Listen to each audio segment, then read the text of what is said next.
Hey guys, welcome to the analysis for the 1st of March 2013. Happy March. Today we're going to cover the weekly charts, of course, because it's Friday. And there's actually not a ton of pairs that I want to cover today because many of the weekly charts are a little bit undeveloped. There's not much to see. So probably be a shorter analysis today, but I want to get into a little more detail on some of them. So I think you're going to enjoy the analysis and have a good idea of some potential targets and some potential areas that you could look at on these longer time frames and use them in your intraday trading or daily trading over the next few weeks. So I think it'll be really helpful. I appreciate you guys taking a look at the analysis, and we'll get right back into the charts in just a second here. Before we do that, just want to run through these terms really quickly. Basically, as you guys probably know if you watch the analysis on a regular basis, we need to go over these because the United States government has pretty strict regulations for companies like ours who are giving information on any type of investing. And the important thing to understand is that we're not giving you investment advice. Technically it's illegal to give investment advice if you're not registered with any kind of authority, and we're not. So we're just giving you our views of the market. Anything that we say or share with you is really just that. It's our opinion, and any decisions to buy or sell or whatever are totally up to you, and it shouldn't be taken as advice from us. Okay, so please do understand that. If you need to pause the video and read through those thoroughly, take the time to do that. I'll go ahead and get back into our charts right now.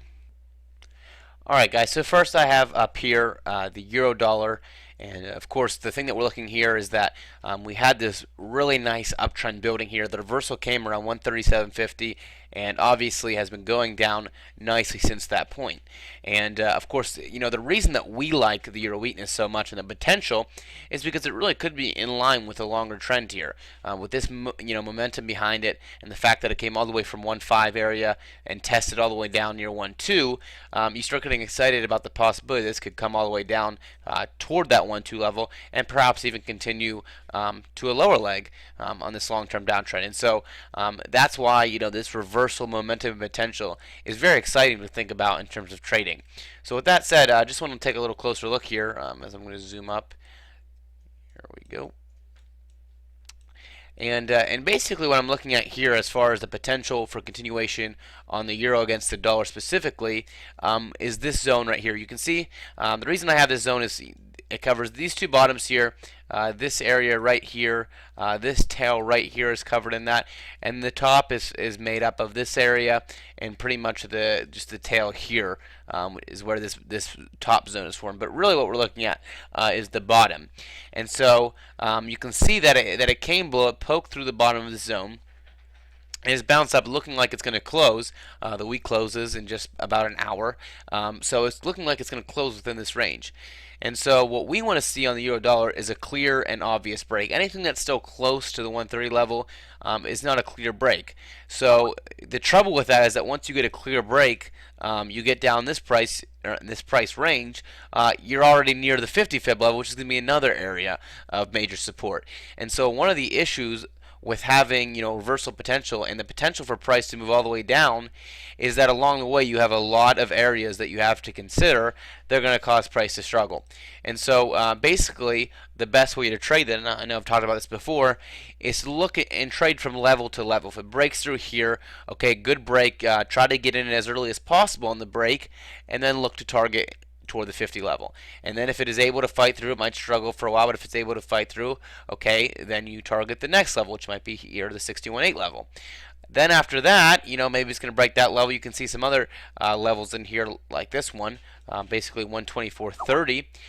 It might go to that level, and then it might struggle here for a while. It might bounce all the way back up, come back to the 50, and then break through this level, and then the 1.2 area, not quite that low, but that would be your next area to target if it breaks the level. So that's really the way that is best to trade a reversal or trend continuation, depending on how you look at it. If you look at this as a long-term downtrend and this continuing, but either way, because this is a weekly chart and these are huge levels, it's difficult to say, okay, I'm shorting through this area, stop loss above here, target down here. I'm just going to wait on that. Typically, that's going to take a long time, and it's often very difficult to hold out that long. And so the best way for a trader to trade typically is to use these levels, take on breaks and retest, and then the continuation. I talk about that pattern quite regularly. When you get a break, a retest, and then a continuation, it's often good to catch it during this leg, a stop here, and then a target at your next level, wherever that may be. And so I definitely still think that this euro reversal or continuation, again, depending on what time frame and how long you're looking at it, I definitely think it's valid. But I do want to see a break of this area before going short. Now, if it comes up here and bounces back down at the top of this range, I would definitely consider a short here with a stop loss above that range and a target back to the bottom here, because that's still a good amount of pips on the weekly chart. You can see that if I pull my arrow down here, we're still talking about 130 or 140 pips just in that little range on the weekly. So still definitely tradable, but the long-term targets are going to be moving from one major level to the other, 300 and 400 pip moves that can happen in just a few days. And so the euro dollar, I know I'm taking a lot of time here, but I just think that it's a great pair to examine and to take a look at, because there's a lot of long-term potential that we will see develop on the smaller time frames. Because when you're trading, at 8 a.m. or 9 a.m. and you have your charts open, typically you're looking at yesterday's daily view, and then 4 hour, 1 hour, 15 minute. You're not stepping back and looking at these weekly charts. And so you kind of got to get your weekly chart up now, draw your lines, your Fibonacci's, all your levels, and then when you're zoomed into the lower time frames, you can see price react against the longer time frame areas and Fibonacci's and trend lines, but on the lower time frame candles. And so that's one of the tips to trading and using multiple time frame analysis to increase your probability. When you see an hourly bar breaking through a weekly area, that means more than when you see an hourly bar breaking through an hourly area. And so this is something that we could very legitimately see develop on the euro dollar if you're drawing these fibs and these trend lines. For instance, this trend line right here that I have is one that, of course, it broke on the weekly time frame, but also it had to break on the 15-minute time frame and on the 1-minute time frame, as a matter of fact. And so that's why it's always good to have your longer term levels drawn out so that you can see how they react on the lower time frames. And of course, on a lower time frame, one zone to another looks like a lot more room, and in fact is a lot more room than on the weekly. So 130 pips is hard to find on the weekly. You'd have to have a 500 pip stop loss on most weekly bars. But of course, on an hourly chart, if you're taking a break, you might have a 40 pip stop loss and still be able to target that same 140 pips. And so that's one of the things that we really encourage, is using these longer time frames, taking a step back, identifying these zones, and then using them as you trade on the lower time frames throughout the week. Okay, so again, sorry I spent a lot of time on that euro, but just want to give you some clear ideas of what's going on there, and some potential as far as next week or the week after, depending on how long this develops. But that potential break and the continuation to the zones following. All right, let's move on to the pound dollar. Okay, pound dollar weekly, very interesting chart to look at now because we've been talking about this sideways market for so long. Actually, since the daily analysis started, we've been in this sideways market and talked about this, and now we've finally seen that it broke out and is no longer in here. So kind of an interesting analysis for me, considering we've talked about the movements in the range market and the ability to trade within that, and now I've broken below. If I zoom out a little bit on this chart, let me keep zooming here. Okay, you can see, scroll down. Oh, that's my other label, don't want that in there. You can see that it hasn't been really below this level since July of 2010. That's where this candle came in. So pretty impactful break on the pound dollar. It's been a 3-year range basically inside the sideways market. It did come out here on the upside, but hasn't been on the downside since 2010, July 2010. So that being said, this is a pretty impactful break. You can see how much momentum was in these 3 bars. And when you're talking about actual lows for prices to come, this one all the way down here, so many hundred pips away, is really the next major level. And I'll give you a count on that just so you have an idea of the pips. It's about 630 pips, so pretty major move. Now there are some levels, of course, and especially when you zoom into lower time frames, you'll see more levels. But there's another one in this range here that we're already getting close to that could provide some support. A little bit lower here, you can see. And so there's definitely other levels to keep in mind. But as far as major levels and actual bottoms, this one down here is really the next major one. And so, if this break is legitimate and the pound dollar is making a bearish statement yen breaking out of the sideways market, this would be the area that you actually anticipate price to go.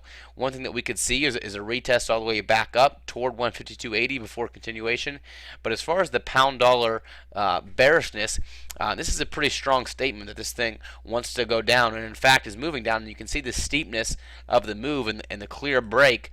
So to me, maybe a retest is due, but it makes me very bearish on the pound, and definitely thinking about the possibility this could go to much lower prices. So again, kind of interesting to see that we're not in this sideways market, and I'll be very interested to see how much room it has to go to the downside. Again, keep a lookout for the retest. A retest here is 267 pips. So unless you're having a very large stop loss, you probably don't want to be short now if you're waiting for the retest. But anyway, that could be in order. But I'm very excited about the possibility of this pound dollar going much lower. All right, next, just want to cover this odd dollar chart. Again, one of those charts that's kind of choppy and not really very decisive, which I don't want to cover in too much detail, but just one thing I want to draw your attention to is that we're at this critical level, even on the weekly chart, where we could see a bounce or a very critical break. And so since this is a pivotal point, just want to make sure you're aware of that, have it drawn on your weekly chart, and of course are watching it again on those lower time frames, as I mentioned, seeing how we react to this on daily and 4-hour and 1-hour and 15-minute charts, knowing that it's a pivotal point on the major time frames here. Alright guys, then I have up here the USD CAD. I have this potential trend line drawn here. I'm not yet calling this a real trend line because it hasn't been tested a lot. Doesn't necessarily fit extremely well here, and just notice that it could be an area that we're rejected on near 1.3. So this could be a legitimate reversal where it's going to come back down, test our major area near parity 101 specifically.